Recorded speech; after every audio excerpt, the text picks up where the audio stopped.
বলবো? হ্যাঁ বলো। এবার মা গল্প বলা শুরু করেছে। বাবা,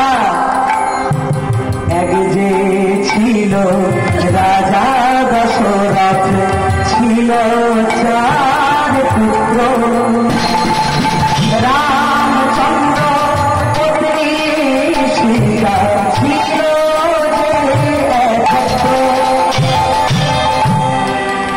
বাবা।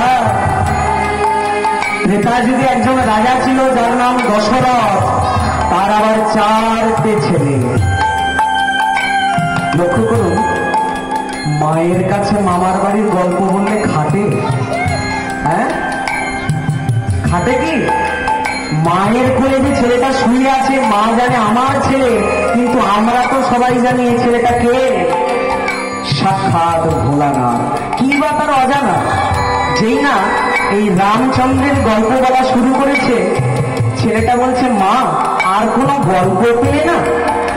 হ্যাঁ হ্যাঁ, এসব কিছু জানি মা, আমার নয় তো অজানা।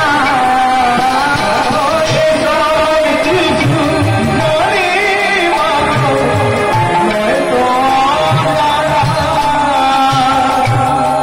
তাহলে তো গল্প আমি বলতে পারবো না, তুই এমনি এমনি ঘুমা, আমি তোর মাথায় হাত বুলিয়ে দিই।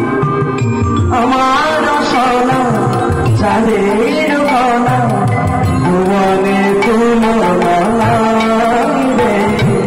ভুবনে তুলনা রে।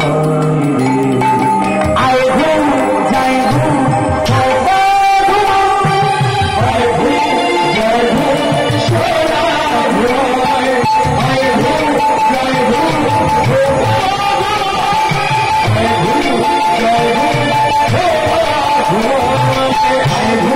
যায় ঘুম,